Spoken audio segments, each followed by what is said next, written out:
దేవుని నామానికి మహిమ కలుగును గాక. కూడి వచ్చిన దేవుని పిల్లలైన మీ అందరికీ కూడా మన ప్రభువును రక్షకుడైన యేసుక్రీస్తు వారి పేరట అందరికి కూడా వందనాలండి. మరి ఈ సమయంలో దేవుని యొక్క వాక్యంలోనికి మనం వెళదాం. గ్రంథముల వివరణను గూర్చి మనం ఆలోచన చేస్తూ ఉన్నాం. ఈ గ్రంథముల వివరణలో ఆదికాండము చివరి ఘట్టంలో మనం ఉన్నాం. ఈ ఆదికాండము చివరి ఘట్టంలో ఒక ప్రాముఖ్యమైనటువంటి విషయము, మరి గ్రంథం అంతా కంప్లీట్ అయింది కానీ పెండింగ్లో ఉన్నటువంటి ఒక విషయాన్ని గురించి మనం ఇప్పుడు నేర్చుకోబోతూ ఉన్నాం. అదే దేవుడు ఒక్కరా ముగ్గురా. ఎందుకు ఈ మాటను చెబుతున్నానంటే, ఆదికాండంలో సుమారుగా చాలాసార్లు ఈ మాట మనకు అడ్డుపడింది.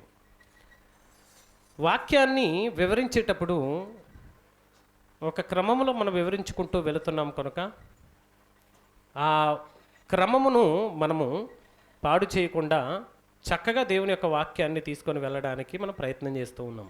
దానిలో క్రమముగా ఈరోజు మనము ఆదికాండము 1వ అధ్యాయము 26వ వచనములో రాయబడినటువంటి ఒక సందర్భాన్ని మనం చూద్దాం.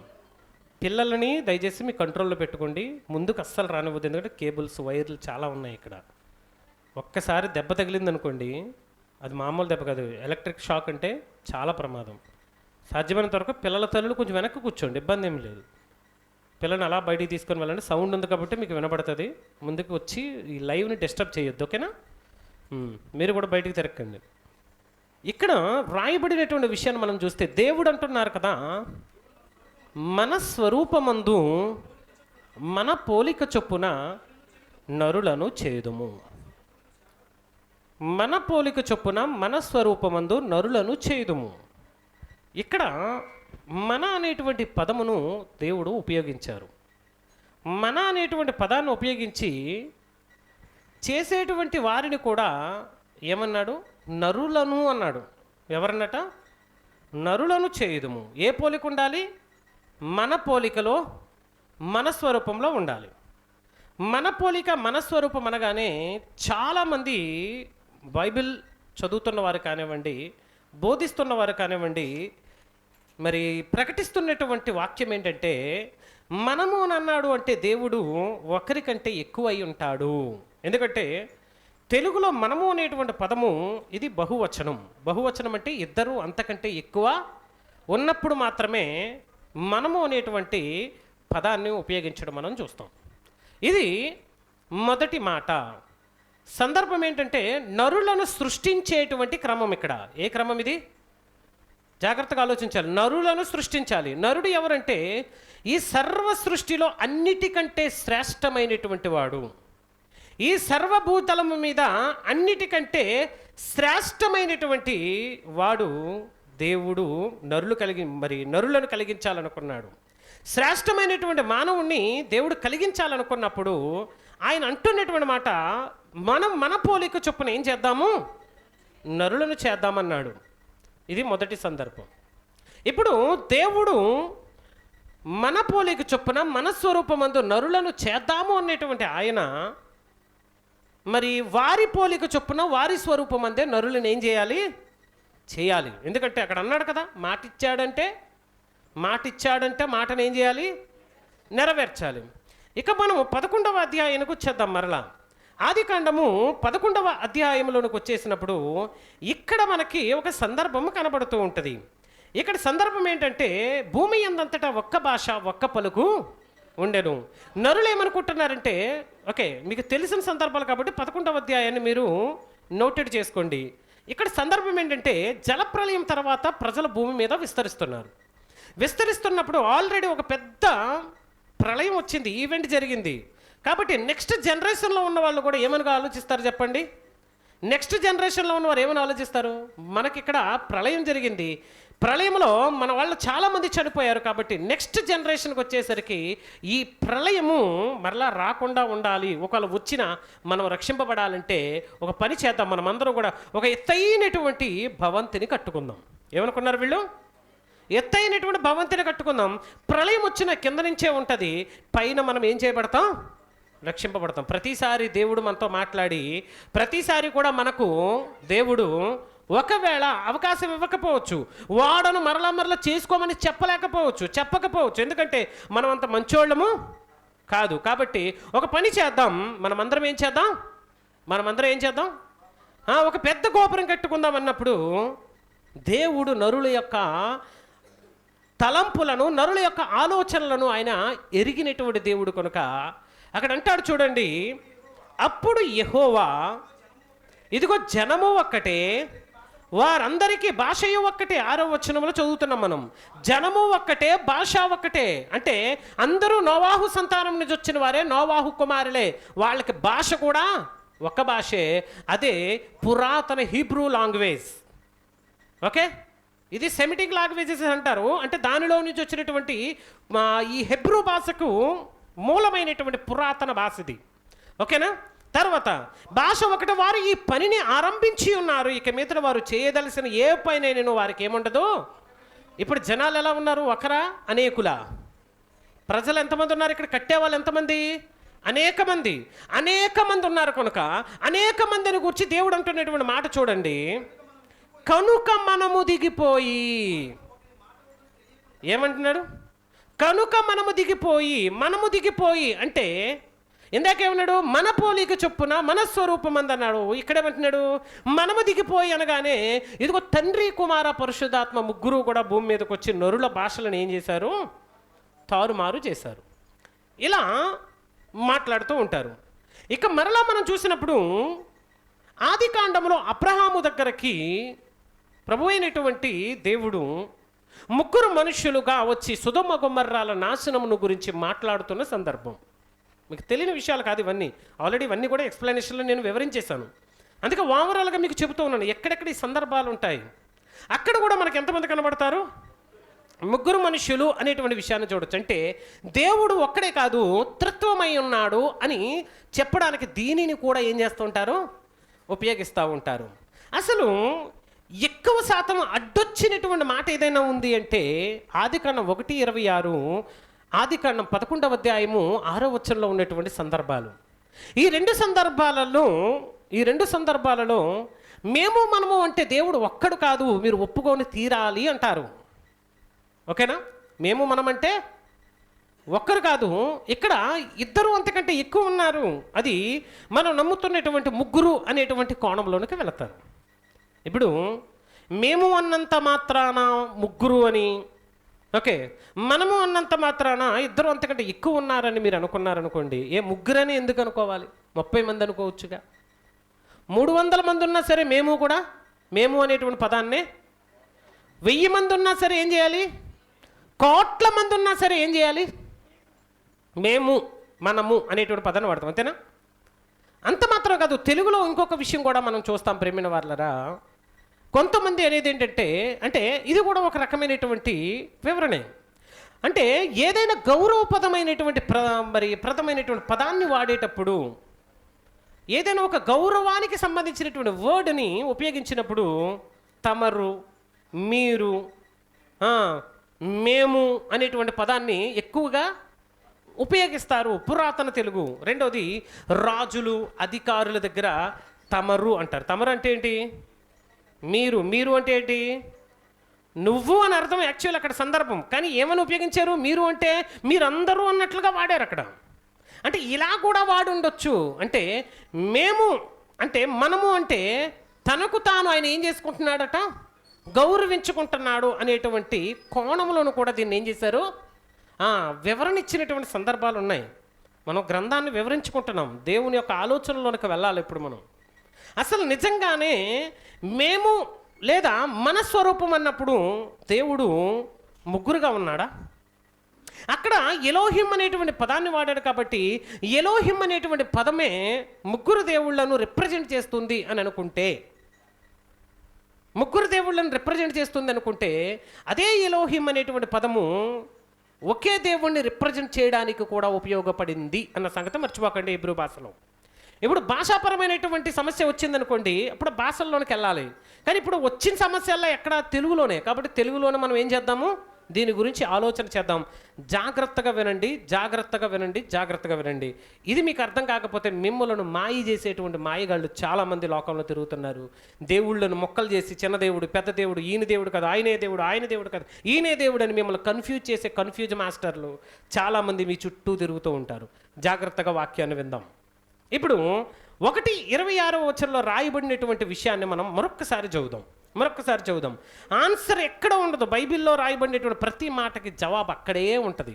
కానీ కళ్ళు మనిషికి కనబడకపోవడం వలన మనిషి ఏమనుకుంటాడో తెలుసా? ఇదే రైజిట్, నేను అనుకుందే కరెక్టు. నీవు ఆలోచన ఎలా ఉంటుందంటే, నేను ముగ్గురు అని చెబితే బైబిల్లో నాకు ఎంతమంది కనబడతారు? ముగ్గురే కనబడతారు. ఒక్కరే అని చదివితే బైబిల్ అంతా ఎలా కనబడతారండి? ఒకరే. అసలు దేవుడే లేడని బైబిల్ చెబితే బైబిల్లో ఎక్కడా కూడా దేవుడు అంటే, నీవు ఆలోచిస్తున్న విధానంను బట్టే నీ బైబిల్ అనేది నీకు అర్థమవుతుంది. నీ వే ఆఫ్ థింకింగ్ని బట్టే బైబిల్ నీకు అర్థమవుతుంది. కానీ నీ థింకింగ్ నా థింకింగ్ కాదు. దేవుని యొక్క ఆలోచన ప్రకారం నువ్వేం చేయాలి? ఆలోచన చేయాలి. దేవుడు అట్టి సహాయం మనకు అనుగ్రహించునుగాక. 1:26లో రాయబడినటువంటి మాటను మనం చూద్దాం. దేవుడు అంటున్నారు చూడండి, దేవుళ్ళు మన స్వరూపం అన్నాడా? ఏమంటున్నాడు అక్కడ? దేవుడు, అదే ఎలోహిం అని రాశాడు. దేవుడు అంటే ఎంతమంది? దేవుళ్ళు అంటే ఎంతమంది? ఇద్దరు, అంతకంటే ఎక్కువ. ఇక్కడ అంటున్నాడు చూడండి, దేవుడే అంటున్నాడు. మన స్వరూపం అంటే ఒకే దేవుడు అంటున్నాడు. మన స్వరూపం అని కొంతమందిని చూసి అంటున్నాడు. అంతే కదా? సందర్భం ఏంటి ఇక్కడ? ఒకే దేవుడు కొంతమందిని చూసి మన స్వరూపమందు మన పోలిక చొప్పున నరులను చేద్దామన్నాడు.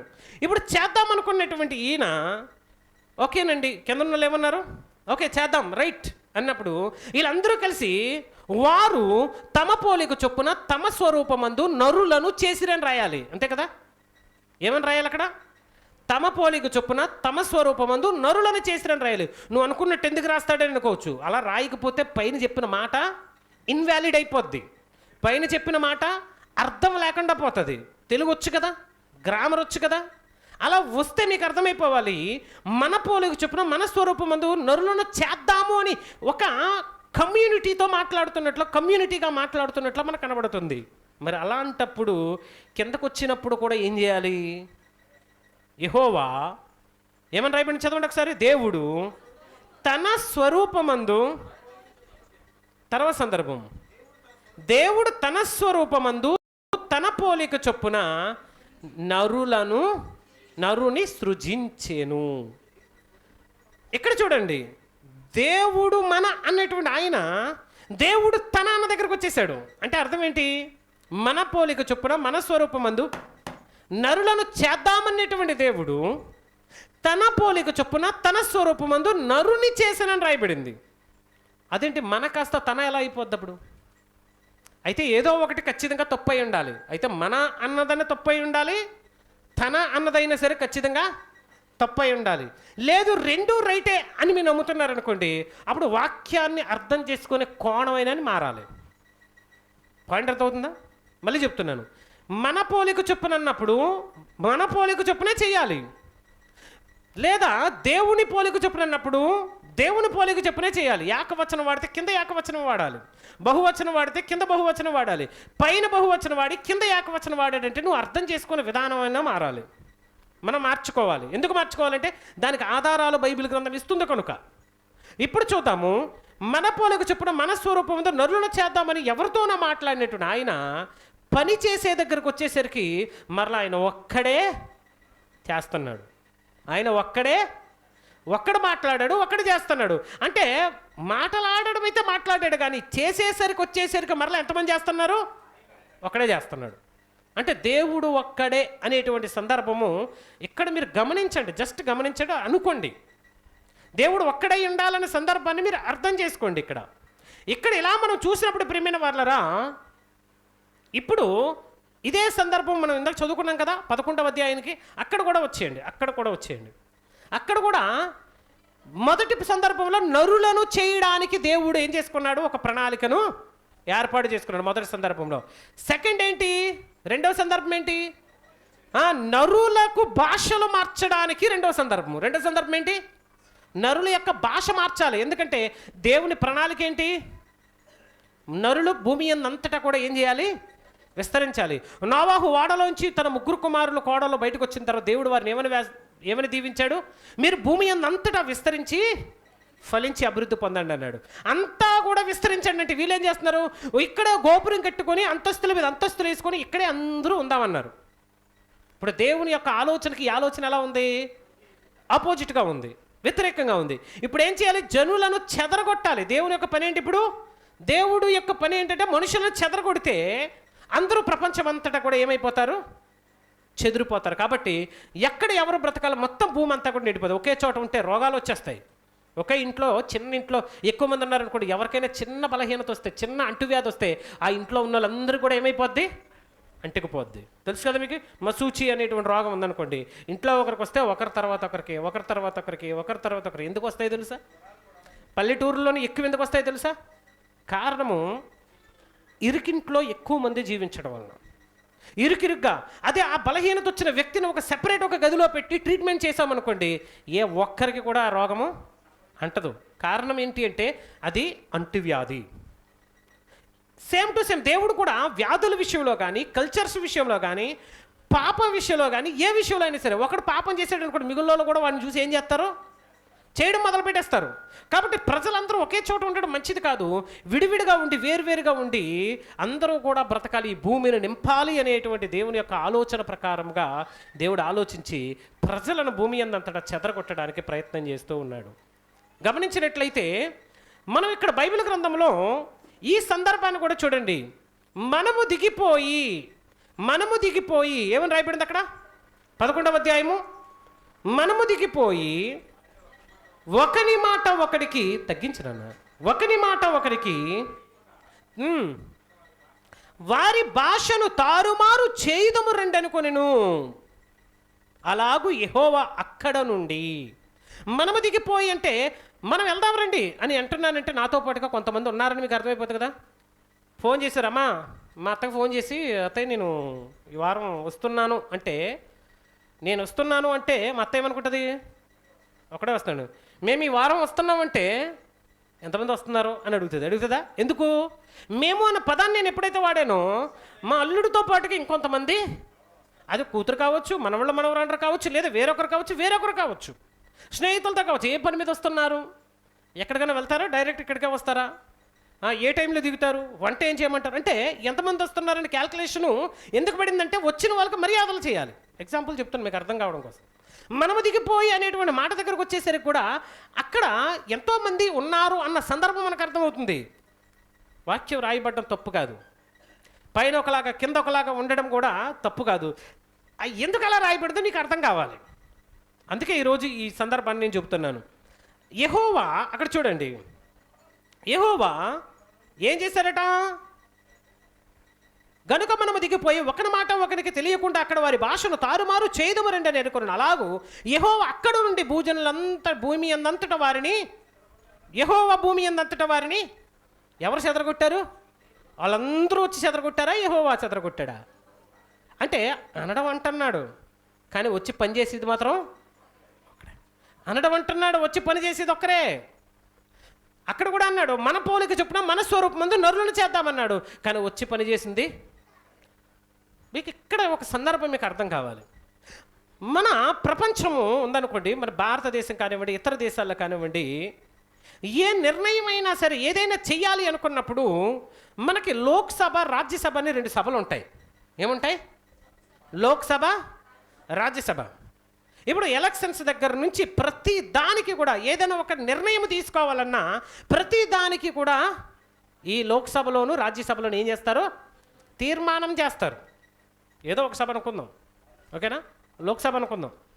ఈ లోక్సభను మనం తీసుకున్నప్పుడు ఒక విషయాన్ని, ఒక చట్టాన్ని చేయాలనుకున్నప్పుడు, ఒక ప్రాముఖ్యమైనటువంటి సంఘటనను దేశంలో ఇంప్లిమెంట్ చేయాలనుకున్నప్పుడు ప్రధానమంత్రి గారు దాన్ని ఏం చేస్తారండి? ఇదిగో ఇది చేద్దాం అనుకుంటున్నాం, భారతదేశానికి కొత్తగా ఈ సిస్టమ్ను ప్రవేశపెడదాం అనుకుంటున్నాం. ఇదిగో ఈ సిస్టమ్ వలన ప్రపంచంలోని పణాల దేశము చాలా అభివృద్ధి పొందింది. అయితే ప్రారంభంలో ఇది కష్టంగానే ఉంటుంది, కానీ రాబోతున్న దినాల్లో ఇది మనకు మేలు చేస్తుంది. కాబట్టి దీన్ని మనం ఇంప్లిమెంట్ చేద్దాం అనుకున్నాడు. కొంతమంది ఏమంటారు? నో, దీనివల్ల చాలా నష్టాలు ఉన్నాయి, మేము ఒప్పుకోమంటారు. మరి కొంతమంది ఏమంటారు?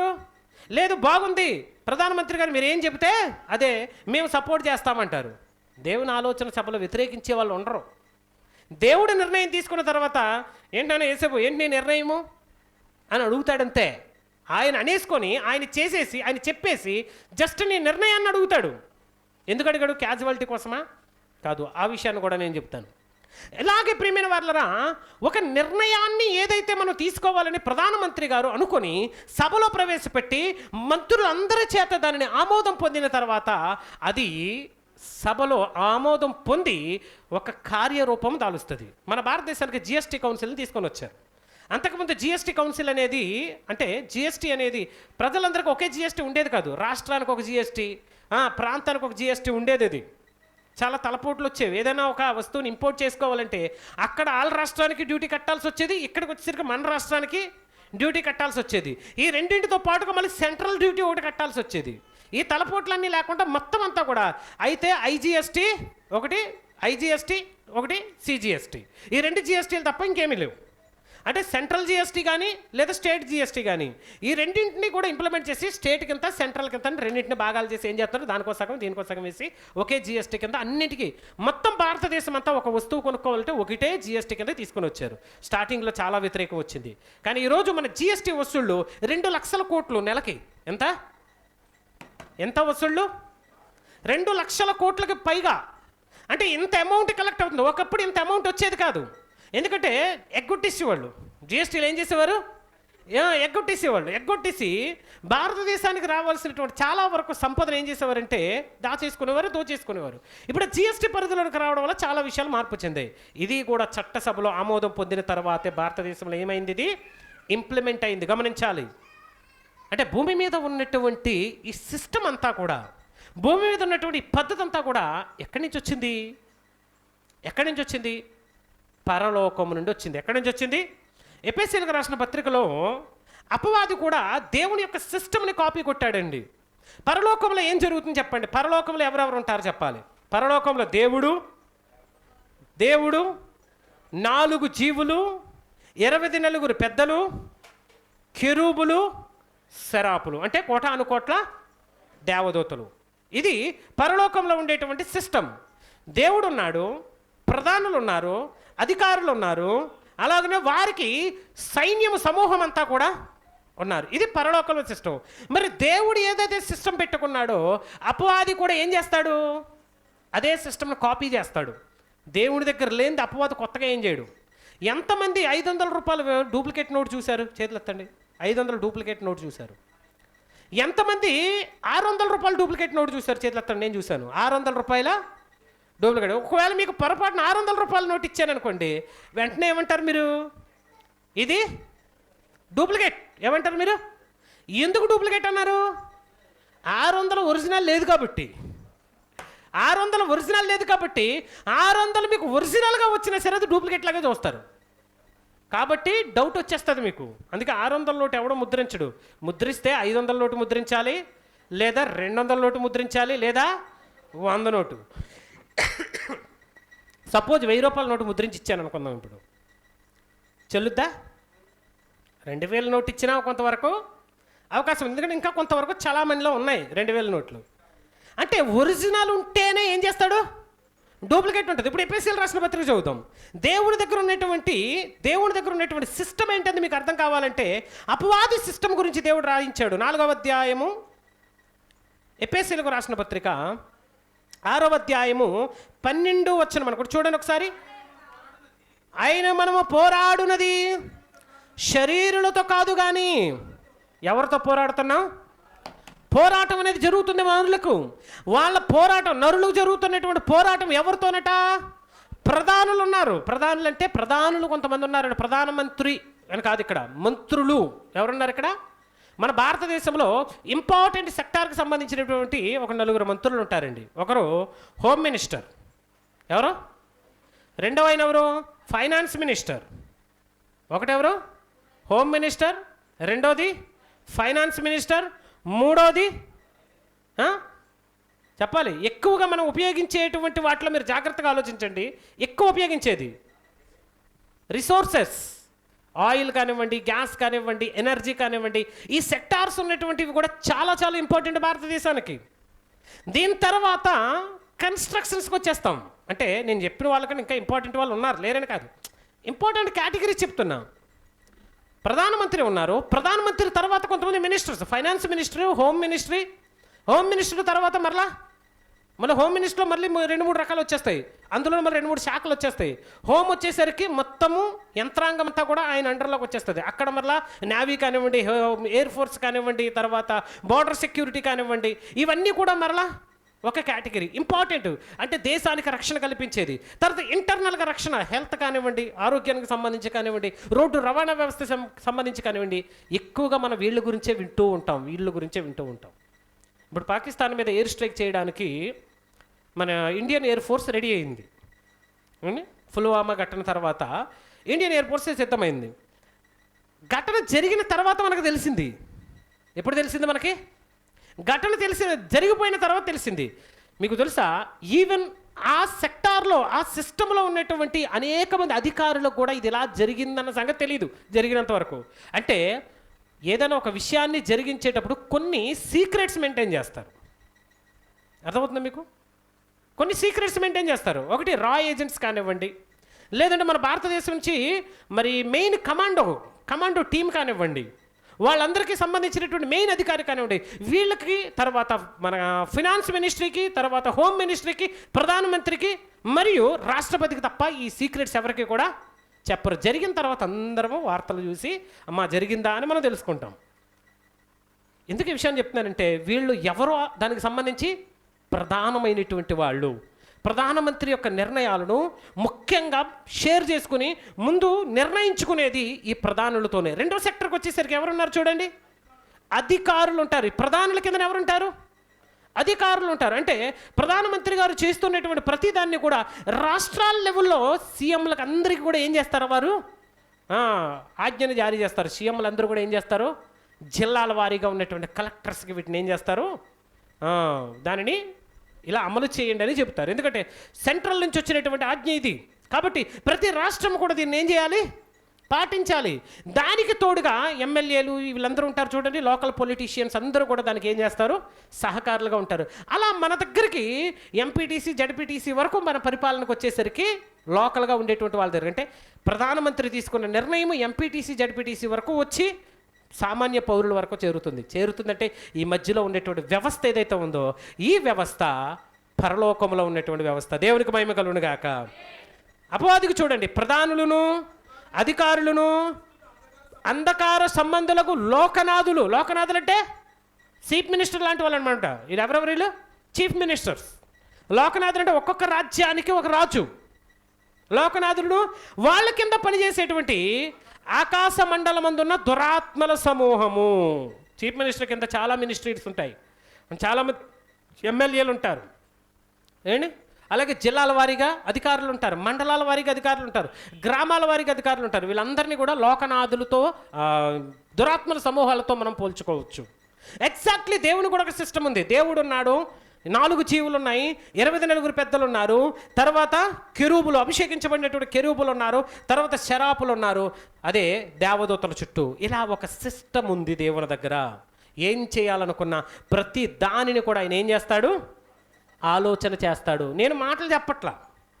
చాలామందికి ఇప్పటికే మీకు అనిపించవచ్చు మాటలు చెప్పేస్తున్నాడు, అసలు వాక్యాలు చూపించేటని. మీకు అర్థం అవ్వాలి ఒక సిస్టమ్ అంటే ముందు వివరణ ఇవ్వాలి. చూద్దాం మనము యోబు గ్రంథం 15వ అధ్యాయము. యోబు గ్రంథం 15వ అధ్యాయము 8వ వచనంలో రాయబడినటువంటి ఒక మాటను మనం చూద్దాం. 15వ అధ్యాయం 8వ వచనం. నీవు దేవుని ఆలోచన సభలో చేరియున్నవాడవా, నీవు మాత్రమే జ్ఞానవంతుడువా. అంటే దేవుని ఆలోచన సభలో ఎవరుంటారు? దేవుని ఆలోచన సభలో ఎవరుంటారు? జ్ఞానవంతులు ఉంటారు. నిద్రపోతున్న అందరూ దేవునికి స్తోత్రం చెప్పండి. దేవునికి మహిమ కలుగును గాక. మొత్తానికి అటెన్షన్లోనే ఉన్నారు. ఓకే, వినండి. స్ట్రైట్గా నిలబడండి, స్ట్రైట్గా ఎలా ఉండండి, స్ట్రైట్గా. ఓకే, కాళ్ళు జాపేసి గోడలకు జారబడిపోయి ఓపికలు లేనట్టుగా 2 గంటలు టీవీ దగ్గర కూర్చుంటారు కానీ గంట సేపు కూర్చోలేరు. ఏంటది? జాగ్రత్తగా ఉందాం. నీవు దేవుని ఆలోచన సభలో చేరి ఉన్నవాడవా, నీవు మాత్రమే జ్ఞానవంతుడు అంటే దేవుని ఆలోచన సభలో ఎవరుంటారు? జ్ఞానవంతులు ఉంటారు, జ్ఞానం కలిగిన వారు ఉంటారు. జ్ఞానం లేని వాళ్ళు కాదు ఇక్కడ. దేవుని ఆలోచన సభ అనేది ఒకటి జరుగుతుందా? దేవునికి ఆలోచన సభ అనేది జరుగుతుందని రాయబడిందా వాక్యంలో? ఈ ఆలోచన సభలో ఏ పని చెయ్యాలన్నా భూమి మీద చిన్న చిన్నవి గురించి చెప్పట్లా, చిన్న వాటిని చెప్పట్లా. ఏదైనా ఒక ఇంపార్టెంట్ విషయం చేయాలి అంటే పరలోకంలో ఖచ్చితంగా ఏం జరుగుతుంది?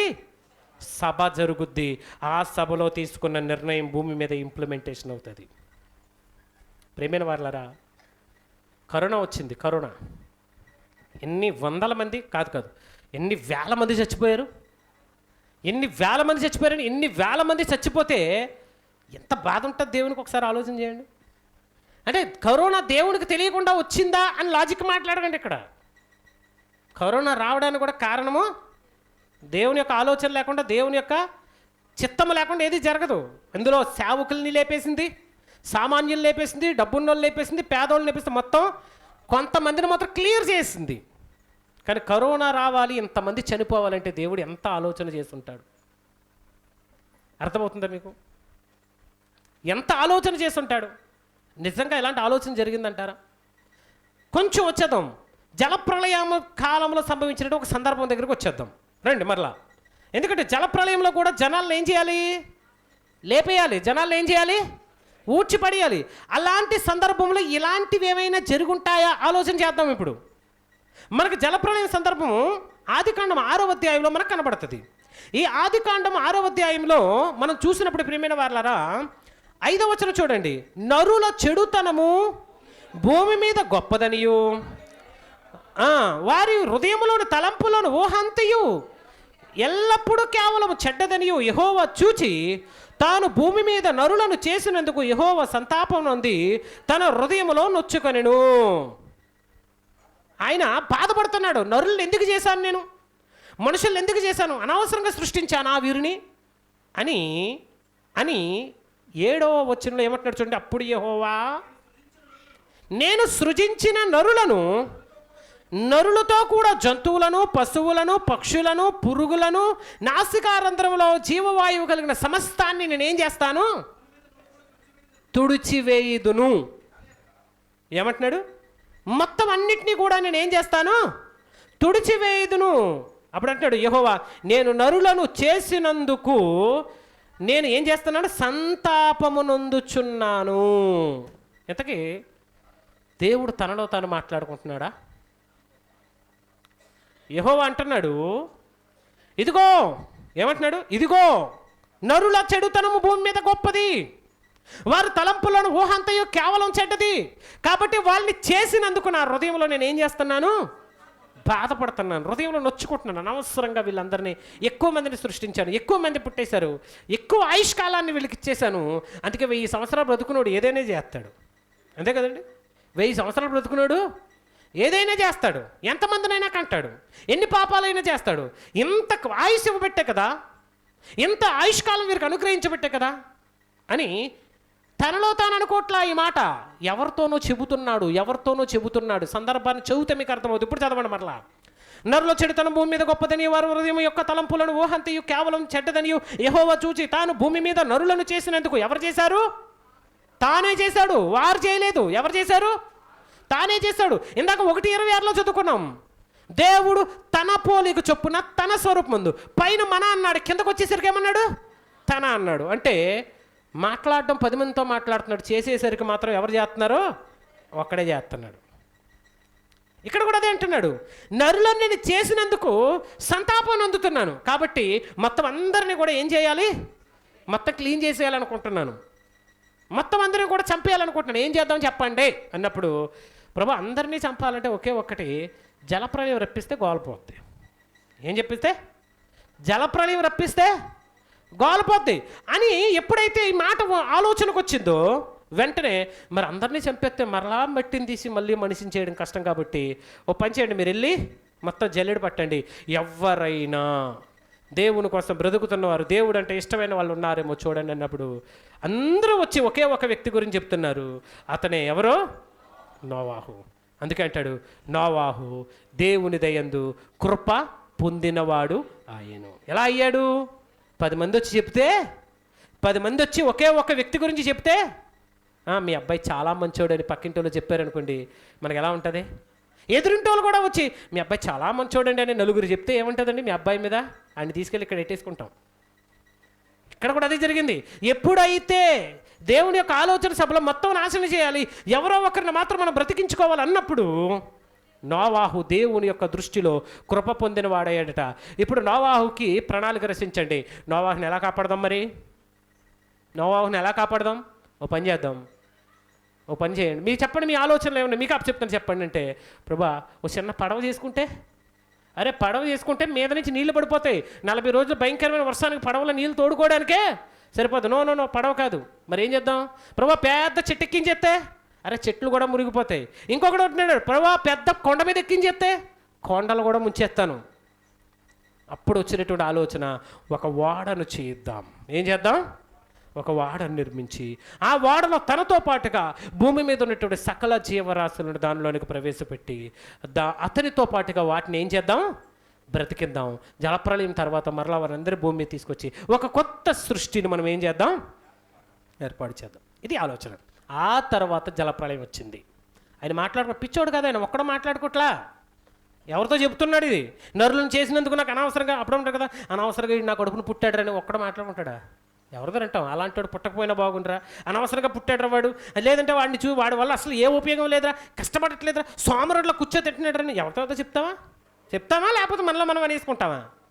ఖచ్చితంగా చెప్తాం. దేవుడు కూడా చెబుతున్నాడు. ఎందుకంటే దేవుని యొక్క ఆలోచన సభలో ప్రతీది కూడా నిర్ణయించబడుతుంది. నిజంగా జలప్రలయానికి ఎంత పెద్ద కథ అల్లారండి అనుకోవచ్చు. ఏమనుకోవచ్చు? వాక్యం అర్థం కాని వాళ్ళు ఏమంటారు, జలప్రలయానికి ఎంత పెద్ద కథ అల్లారండి. అవునా? బైబిల్ అర్థం కాకపోతే అది కథలాగే ఉంటుంది. ఎంతమంది చచ్చిపోతుంటే దేవుడికి ఆలోచన ఉండదా? ఇంతమంది చచ్చిపోతూ ఉంటే దేవునికి బాధ ఉండదా? దేవుడు నిర్ణయించుకోడా? చూద్దాం ఒకసారి. ఒక ఆయన చచ్చిపోయాడు. ఇశ్రాయేల్లో యోధారాజు. యెషయా గ్రంథం 6వ అధ్యాయం తీయండి. ఒకే ఒక్క మనిషి. ఎవరైనా ఒకే ఒక్క మనిషి. దేవుని యొక్క చింత ఎలా ఉంటుంది మీకు చెప్తాను. దేవుని యొక్క థాట్ ప్రాసెస్ ఎలా ఉంటుందో చెప్తాను. ఒక ఆయన చచ్చిపోయాడు. 6వ అధ్యాయంలో ఉజ్జియా అనబడినటువంటి రాజు చచ్చిపోయాడు. ఇశ్రాయేలులో ఉజ్జియా తప్ప ఎవరు లేరా? ఇశ్రాయేలులో ఉజ్జియా తప్ప ఎవరు లేరా? ఉజ్జియా మృతి పొందిన సంవత్సరంలో అత్యున్నత సింహాసనం మీద ప్రభు ఆసీనుడై ఉన్నాడు. ఎక్కడ? ఎవరు చచ్చిపోయినప్పుడు? ఉజ్జియా చచ్చిపోయాడు. ఆ సంవత్సరం మీటింగ్ జరుగుతుంది. అంటే ఉజ్జియా చచ్చిపోయిన తర్వాత పరలోకంలో మీటింగ్ జరుగుతుంది. ఎవరి కోసం?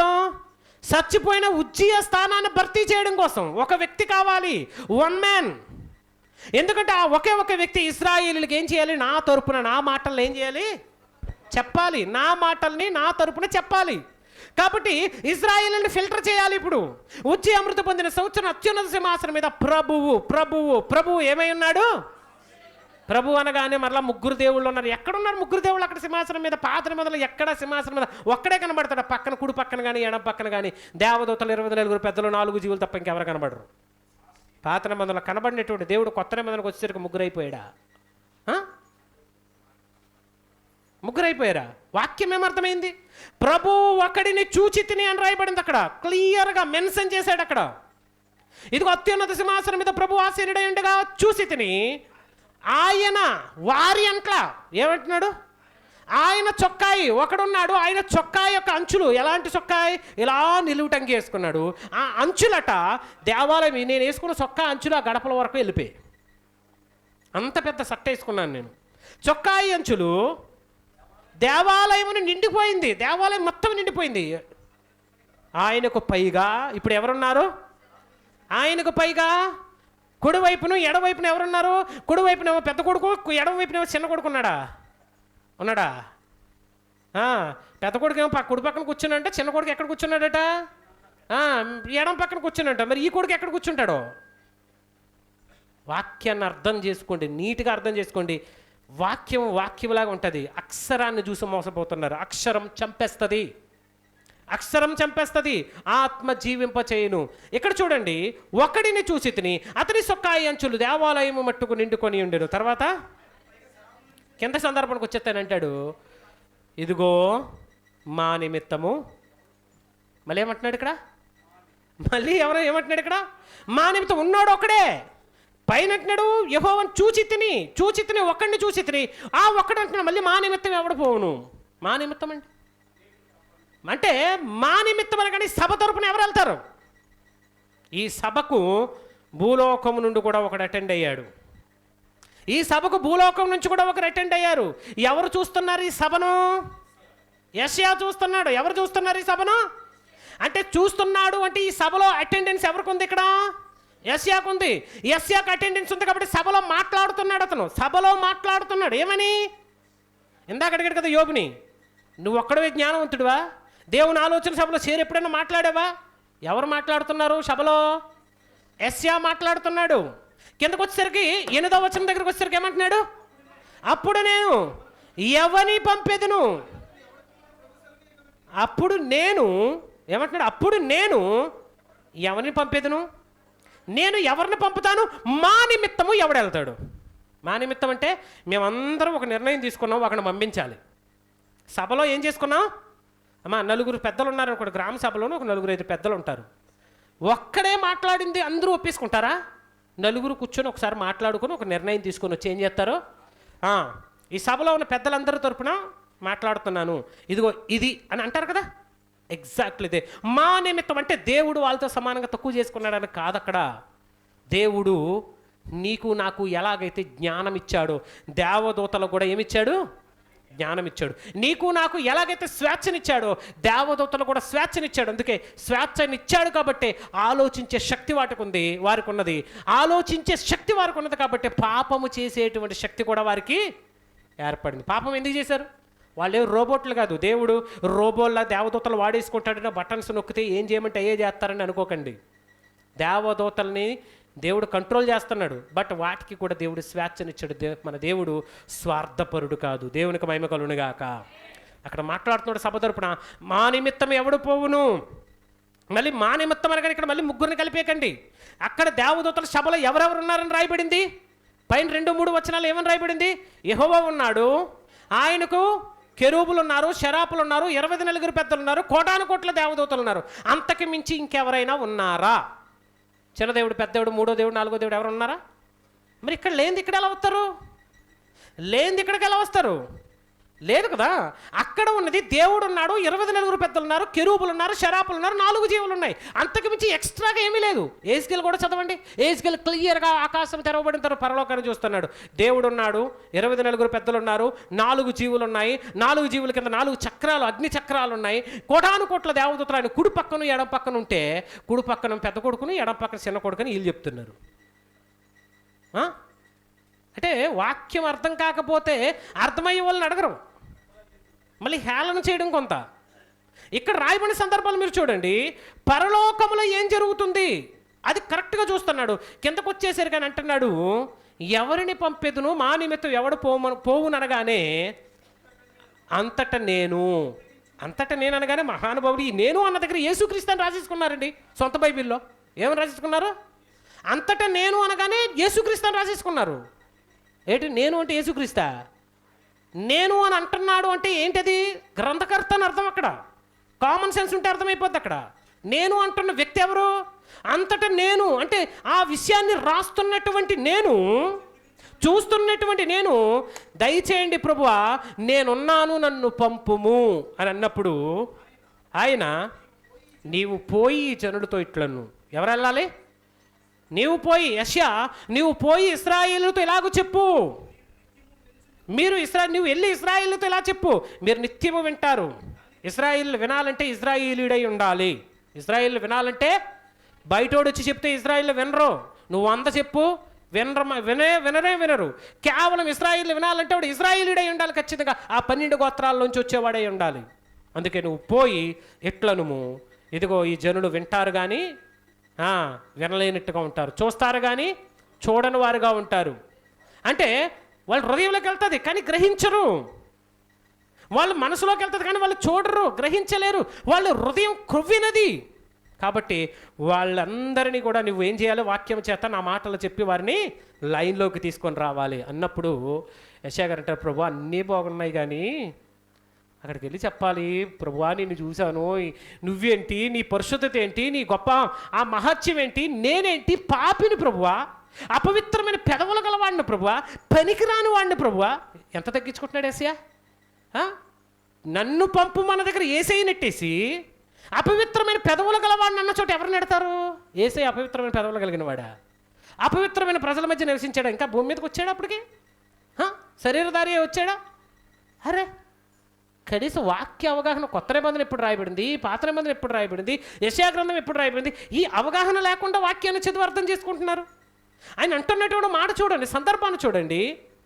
మా నిమిత్తము ఎవరు పోవును అన్నటువంటి ఆ సందర్భంలో నన్ను పంపు ప్రభువా అన్నది యెషయా గారు అయితే యేసుక్రీస్తు అంట. యెషయా గారంటే యేసుక్రీస్తు. ఇంతకు మరి పైన అడుగుతున్న ప్రభు ఎవరో? యోహాను గారు చెప్తారు ఆ మాట. యోహాను సువార్త అంటారు, యోహాను గారు యెషయా ఆయన మహిమను చూసి ఇలాగూ చెప్పాను. ఏమని చెప్పాను? యెషయా యేసయ్య మహిమను చూసి ఇలాగ చెప్పాడని యోహాను గారు చెప్తున్నాడు. యోహాను చెప్పింది నమ్మరు. వీళ్ళకి మాత్రం సొంత ఇంటర్ప్రిటేషన్ ఉంటుంది, సొంత ఆలోచన ఉంటుంది. వాక్యం ఎంత చక్కగా చెప్పింది చూడండి. యెషయా నీవు వెళ్ళాలంటే అపవిత్రత నీకు అడ్డు కదా, ఇదిగో దూతను పంపిస్తాడు. వెంటనే చేతితో ఒక నిప్పుని తీసి, బలిపీఠం మీద కాలుతో నిప్పుని తీసి అతని పెదవులకు తగిలినప్పుడు నువ్వు పరిశుద్ధుడు అయ్యావంటాడు. ఒక దేవదూత వచ్చి యేసయ్యను పరిశుద్ధునిగా మార్చే సీన్ ఉందా? ఒక దేవదూత వచ్చి యేసయ్య పెదవులకు నిప్పుని తగిలించి నువ్వు పరిశుద్ధుడు అయిపోయావని చెప్పే సీన్ ఉందా బైబిల్ గ్రంథంలో? మరి ఎందుకో యెషయా స్థానాన్ని తీసుకెళ్ళి యేసయ్యకి ఇచ్చేస్తారు? వాక్యం అర్థం కాలేదు, అర్థం చేసుకోండి ప్రేమైన వారలారా. యెషయా అంటాడు, అందుకే అంటాడు యెషయా గారిని, ఇదిగో నేను ఏర్పరచుకున్న నా సేవకుడు నాకు సాక్షులై ఉన్నాడు. నేనును అంటే దేవుడు, నా సేవకుడు అంటే ఎవరు? యెషయా. అక్కడ సందర్భాలు యెషయా గ్రంథంలో మీకు కనబడుతున్న ప్రతి సందర్భం నా సేవకుడు అన్న ప్రతి సందర్భంలో యెషయాను పెట్టుకో చదవండి. రెండో దేవుడు మీకు కనబడ్డ యెషయా గ్రంథంలో. ఎందుకంటే పంపిస్తాను కదా, చూసి పంపించాను, నా సాక్షి. యెషయా నాకు సాక్షిగా ఉన్నాడు, నా బదులుగా వచ్చి మీతో మాట్లాడుతున్నాడు, నా కుమారుడని సంబోధించాడు, నా సేవకుడని సంబోధించాడు, నా ప్రవక్తని సంబోధించాడు, నా నోటి మాటని సంబోధించాడు యెషయాను. భలే మాట్లాడారండి. ఇది ఆలోచన సభేనా అంట. ఎస్, ఆలోచన సభ. ఉజ్జియా స్థానాన్ని ఇప్పుడు ఎవరు తీసుకుంటున్నారు? యెషయా గారు తీసుకొని, యెషయా గారు అక్కడ నుండి యెషయా గ్రంథం చివరి వరకు ఇశ్రాయేలీయులకు ప్రవక్తగా ఉన్నట్లు మనం చూస్తాం. దేవునికి మహిమ కలుగునుగాక. ఇది భలే ఉందండి. ఒక వ్యక్తి కోసం అంటే ఓకే, ఇంకా కొన్ని సందర్భాలు చెప్తాను. ఒక వ్యక్తిని నాశనం చేయడానికి కూడా సభ జరిగింది పరలోకంలో, తెలుసా మీకు? ఒకసారి కాదు, 2 సార్లు కాదు, 3 సార్లు జరిగింది. ఎన్నిసార్లు? 2 వ్యక్తులు నాశనం చేయడానికి 3 సార్లు సభ జరిగింది. మొదటి సందర్భము యోబు గారి సందర్భం. యోబు గ్రంథం 1వ అధ్యాయం చూద్దాం, తీయండి, భలే ఉంటుంది. ఎంత ఇంట్రెస్టింగ్ స్టోరీ. ఇదంతా పరలోకంలో జరిగింది. ఎవరు చెప్పరు మీకు, పరలోకం వెళ్ళి మనం చూడలేం కూడా. దీన్ని బైబిల్లో రాయబడిన దాన్ని జాగ్రత్తగా ఆలోచించేసి మీకు అర్థమవుద్ది. దేవదూతలు యెహోవా సన్నిధిని నిలుచు దినము ఒకటి తటస్థించెను. ఆ దినమున అక్కడికి ఆ సభలోనికి ఎవరికి ఉంది చెప్పండి? ఇప్పుడు ఇందాక సభలోకి ఎవరున్నారు? భూమి మీద ఉన్న యెషయా ఉన్నాడు. ఇప్పుడు సభలో ఎవరున్నారు అంటే, దేవుడు ఎవరిని సభలోకి రప్పించాలో ఖచ్చితంగా వాళ్ళే వస్తారు. యెషయా గారిని పంపించేటప్పుడు యెషయానే పెట్టాడు అక్కడ. యెషయా సందర్భాన్ని చూపించాడు మనకి. రెండవదికి ఇక్కడ చూస్తే ప్రియమైన వాళ్ళరా, ఇక్కడ అపవాదిని కూడా తీసుకొని వస్తున్నాడు. దేవదూతలందరూ కూడా నిలుచుని యెహోవా దగ్గర దేవదూతలందరూ నిలబడ్డారట. నిలబడినప్పుడు యెహోవా, ఎక్కడి నుంచి వచ్చావు అపవాది? సైతానా, ఎక్కడి నుంచి వచ్చావు? సాతానా. మేబీ మనకు సాతాను అనేటువంటి మాట రాశాడు, కానీ దేవుడు అపవాదిని కూడా ముద్దుగానే పిలుస్తాడు. ఎందుకంటే ఒకప్పుడు వాడు కూడా దేవుని దగ్గర ఉన్నదే, దేవుని దగ్గర ఉన్నటువంటి కెరూబే. కాబట్టి ఎక్కడి నుంచి వచ్చావు నువ్వు అని అనగానే, భూమి మీద అటు ఇటు తిరిగాను, తిరిగి వచ్చాను. ఏంటి మరి అంటే, మరి నా కుమారుడైన యోబు సంగతి నీవు, దేవదూతలు కూర్చున్నారు, ఈయన కూర్చున్నాడు, సభలో ఎవరి గురించి అడుగుతున్నాడు? ఆఫ్టర్ ఒక మనిషి, ఒక సాదాసీదా సామాన్యమైనటువంటి మనిషి గురించి అడుగుతున్నాడు. ఎవరితో అంటే, అపవాది రాకముందే ఒక మనిషిని గూర్చి అక్కడ ఏం జరిగిపోయింది? ముద్దాయి రాకముందే, అంటే పనిచేసేవాడు రాకముందే ఆ వ్యక్తి గురించి ముందే నిర్ణయం చేసుకున్నారు. ఆ తర్వాత వచ్చాడు, పాపం లేట్ అయింది, అందుకే ఆలస్యం. ఏంద్రా అంతా అయిపోయిన ఆదర్శంతలో వచ్చామంట. మనం కూడా చూడండి, ఈ టైంలో ఎవరైనా ప్రార్థనకు వచ్చారనుకో, ఒకసారి అలా తిరిగి చూడడం, వెనక్కి చూస్తాం అందరూ. అలాగ వచ్చాడు అనమాట మనోడు. లేటుగా వచ్చాడు సభలో. వచ్చినప్పుడు ఎక్కడి నుంచి వచ్చావు? సభకు ముందుగా రావాలని తెలియదా నీకు అంటే భూమి మీద అటు ఇటు తిరిగి రావడానికి లేట్ అయిపోయింది అన్నాడు. ఏమన్నాడు? భూమి మీద అటు ఇటు తిరిగి వచ్చేసరికి నాకు లేట్ అయిపోయింది, ఏం చేయమంటావు అంటే, సరే తిరిగావు కదా, మరి ఆ తిరుగుడులో నీకేమైనా కనబడిందా అంటే, ఎందుకు కనబడలేదు? ఒక వ్యక్తి ఉన్నాడు చుట్టూ కంచేసుకో కూర్చున్నాడు. ఎవరో ఒక వ్యక్తి ఉన్నాడు చుట్టూ కంచేసుకో కూర్చున్నాడు. కంచి పట్టుకుందామని దగ్గరికి వెళ్తే కాలిపోతున్నాను, నేను పట్టుకోలేకపోతున్నాను, ముట్టుకోలేకపోతున్నాను. దగ్గరుండి నువ్వే కదా వేసావు వాడికి, నువ్వే కదా వేసావంటే, ఎస్ నేనే వేసాను కంచే అంటే ఏమట? అతడు పరిశుద్ధుడు, నిర్దోషి, నిష్కల్మషుడు, యథార్థవంతుడు, పాపం చేయనివాడు. ఇదిగో నరుల్లో ఆ కాలంలో ఆ సమయంలో అతని వంటి వాడు ఎవరో కూడా అంటే, ఓస్ అంత గొప్పోడా, అంత గొప్పోడా? ఒక మనిషిని గురించి అంత గొప్పగా చెబుతున్నావు, అంత గొప్పోడా? ఎస్ గొప్పోడే నా కొడుకు, గొప్పోడే నా కుమారుడు. అయితే ఓ పని చేద్దాం, నీకు నాకు ఒక చిన్న ఛాలెంజ్. కొన్ని రోజులు నాకు అప్పచెప్పు. ఎవరిని? యోబుని కొన్ని దినాలు నాకు అప్పచెప్పు. అతడు తన నోటితోని నేనేం చేస్తాడు? దూషించి వదిలేస్తాడు. దేవుడా ఎంత చెడ్డోడు వేటరు నాయన, నన్ను ఇంతలా హింసిస్తావని అతడు నిన్ను దూషించి ఏం చేస్తాడు? చీకొట్టేసి వెళ్ళిపోతాడంటే, సరే ఛాలెంజ్. కావాలనే యోబుని ఏం చేశాడు? యోబు కోసం సభ పెట్టి మీటింగ్లో నిర్ణయించుకొని ఏం చేయాలో ముందే అనేసుకొని అపవాదిని లాస్ట్లోనికి తీసుకొని వచ్చి చివరిలోకి తీసుకొచ్చి అపవాది చేతికి అప్పగిస్తున్నాడు. వెళ్ళేసి మొత్తం యోబుకున్న సమస్తాన్ని ఏం చేస్తాడు? నాశనం చేసేస్తాడు. నాశనం చేసినా సరే యోబు నోటి మాటతోనైనాను పాపం చేయలేదట. మరలా రెండోసారి సభ జరిగిపోయింది. జరిగిపోయిన తర్వాత మళ్ళీ వచ్చాడు. 2వ అధ్యాయం, యోబు గ్రంథం 2వ అధ్యాయం చూడండి, చదవండి 6వ వచనం.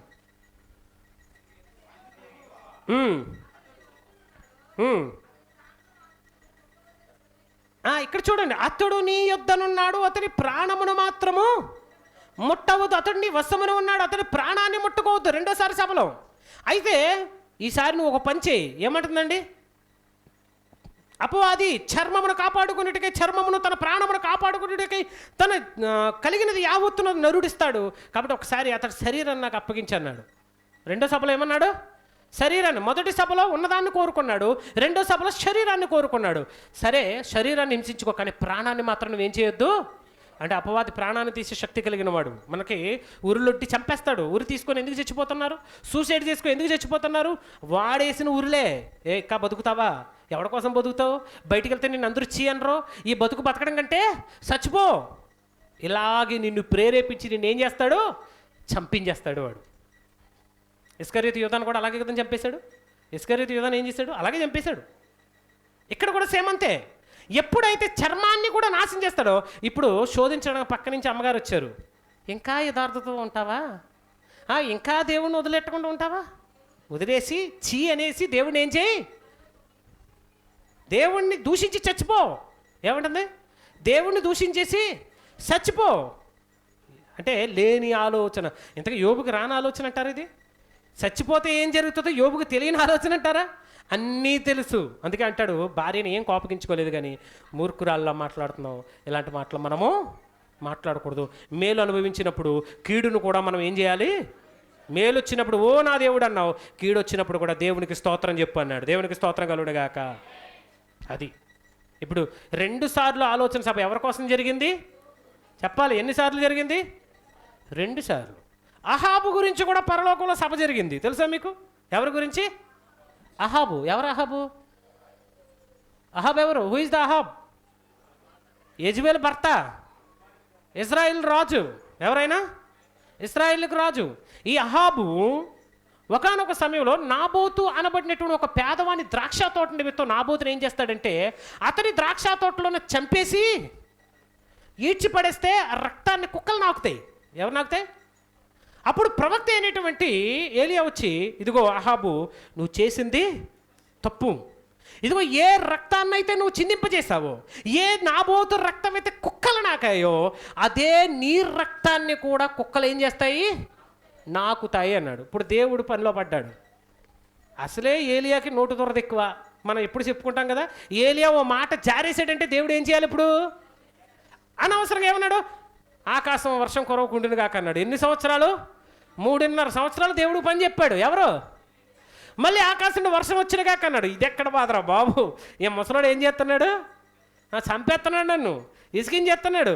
ఏలియా నోటి మాటను స్థిరపరచడానికి పరలోకంలో సభ జరుగుతుంది. దేవునికి మహిమ కలుగును గాక.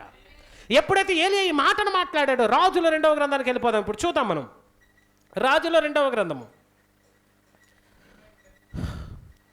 చూద్దాం. మొదటి గ్రంథం 22వ అధ్యాయము. రాజుల మొదటి గ్రంథం, క్షమించండి, ఓకేనా? మొదటి గ్రంథం 22వ అధ్యాయము 19వ వచనాన్ని చూద్దాం. ఈ సందర్భం అంతా మీకు తెలిసిందే, నేను పెద్దగా ఎక్స్ప్లెయిన్ చేయట్లేదు, టైం చాలా అయిపోతుంది. సందర్భం ఏంటంటే, ఇప్పుడు రామోత్ గిలాది మీదకి యుద్ధానికి పోయి అహాబ్ ఏమైపోవాలి? చచ్చిపోవాలి. మ్యాటర్ ఏంటి? అహాబ్ చచ్చిపోవాలి. ఇంట్లో కూడా చచ్చిపోతాడు. అహాబ్ ఇంట్లో ఉండిపోయినా, హబక్కు గ్రంథం ఉంటుంది కదండి, ఇంట్లో ఉన్నా సరే, గోడ మీద చెయ్యేసినా, దూలాలు పడిపోయినా, పాము కుట్టేసినా సరే మొత్తాన్ని చచ్చేవాడు మాత్రం చచ్చిపోతాడు. కానీ అలా సావకూడదు. ఎలా సావాలి? ఏలియా నోట్లోంచి బయటకు వచ్చేసింది మాట, రక్తం కారాలి, ఆ రక్తం కుక్కలు నాకాలి. ఇప్పుడు రాజ్యంలో ఎక్కడ చచ్చిపోయినా అతను చుట్టూ ఎవరుంటారు? సైనికులు ఉంటారు. రాజ్యంలో ఎక్కడ పోయినా అతను చుట్టూ సైన్యం ఉంటుంది. కాబట్టి అతని రక్తం కుక్కలు నాకడానికి అవకాశం ఉండదు, మాట తప్పిపోద్ది. కాబట్టి ఏలియా మాట ఇచ్చాడంటే ఏం చేయాలి? ఏలియా మాట ఇచ్చాడంటే ఏం చేయాలి? నెరవేర్చి తీరాలి. కాబట్టి ఇప్పుడు అహాబు రామోత్ గిలాది మీదకి యుద్ధానికి పోయేటట్లుగా చేయాలి. ఇప్పుడు అహాబు రామోత్ గిలాది మీదకి యుద్ధానికి పోవాలి అంటే అహాబును ప్రేరేపించేవాడు ఒకటి కావాలి. యుద్ధానికి వెళ్ళని అంటే అప్పుడు సభలో అంటారు, ప్రభువా మనం చెప్పడం ఏముంది? ఆ కాలంలో ఇశ్రాయేల్ రాజులకు ఏముండేది తెలుసా? ఒక యాజక సమూహం ఉండేది. యాజకులు ఏం చెప్తే రాజులు అయ్యే చేసేవారు. అలాగే ఈ అహాబు కూడా యాజకులు ఉన్నారు. కాబట్టి పరలోకంలో ఉన్నటువంటి మీటింగ్లో ఒక తీర్మానం జరుగుతుంది. ఏంటి తీర్మానం? ఇదిగో అతని యొక్క యాజకులు ఎవరైతే ఉన్నారో, ప్రవక్తలు ఎవరైతే ఉన్నారో, అతను నోట్లోకి వెళ్ళిపోయి మాట్లాడితే సరిపోతుంది. వాళ్ళు ఏం చెప్తే అదే చేస్తారు. కాబట్టి విషయాన్ని ఇది చూద్దాం. చూడండి 20వ వచనం చూద్దాం, 19 చూద్దాం. మీకాయా ఇట్లనిను యెహోవా సెలవిచ్చిన మాట ఆలకించుడి. యెహోవా సింహాసనాసీనుడై ఉండగా పరలోక సైన్యం అంతా కూడా ఆయన కుడి పార్శ్వన ఎడవ పార్శ్వం నిలిచి ఉండేది చూచితిని. కుడి పక్కన ఎవరున్నారు? పరలోక సైన్యం. చిన్న కొడుకు పెద్ద కొడుకు కాదు. ఎడం పక్కన ఎవరున్నారు? పరలోక సైన్యం. కుడి పక్కన సైన్యమే ఉంది, ఎడం పక్కన సైన్యం ఉంది. ఎక్కడ రెండో కొడుకు మూడో కొడుకు కనబడలేదు మాకు, ఓకేనా? ఇక్కడ పరలోక సైన్యం అంతా ఉన్నప్పుడు అహాబు రామోత్ గిలాది మీదకు పోయి అక్కడ ఓడిపోవున్నట్లుగా ఎవడు అతనిని ప్రేరేపించును?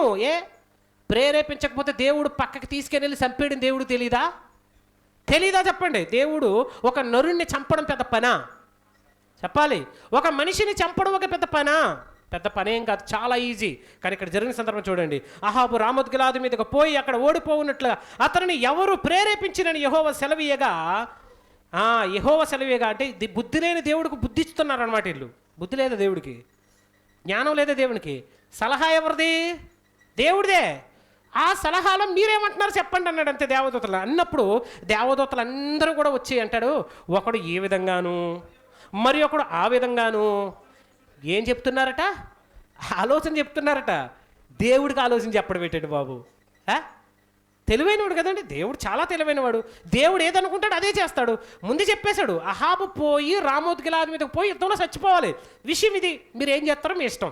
ఎవరికి అప్పగిస్తున్నాడు? ప్రధానులకు, అధికారులకు, ఆ తర్వాత ఉన్నటువంటి మొత్తం యావత్ సైన్యాన్ని పిలిచి ఏం చెప్తారంటే, ఒక్కొక్కడు వస్తున్నాడు దేవుడి ముందుకు నిలబడి, ప్రభువా నేను ఇలా చేస్తాను, నచ్చలేదురా అంటే వెళ్ళిపోయాడు. ఇంకొకటి వచ్చాడు, ప్రభువా నేను అలా చేస్తాను, బాలేదు. అదేదో కొంచెం నన్ను కన్విన్స్ చేసే విధంగా ఉండాలి. నువ్వు చెప్పేది ఏంటి? అప్పుడప్పుడు చూడండి పిల్లవాడు చెప్తూ ఉంటాడు, అరే నువ్వు అబద్ధం చెప్తున్నావు కదా, ఇట్టే తెలిసిపోతుంది మనకి కదా. వాడు చెబుతుంది అబద్ధమని మనం ఇట్టే కనుక పెట్టేస్తాం. ఎందుకంటే వాడు పాపం చాలా కవర్ చేయడానికి చూస్తాడు. నేను ఆ తప్పు చేయలేదని చెప్పడానికి వాడు చాలా ప్రయత్నాలు చేస్తాడు. దేవుడు కూడా నచ్చాలి ఒక విషయాన్ని చెప్పేటప్పుడు. అందరూ వస్తున్నారు, నువ్వు సరిగ్గా చెప్పట్లేదు, నువ్వు ఇంకెప్పుడు రాకని అనలా, ఎప్పుడు అవకాశం ఇస్తూనే ఉంటాడు.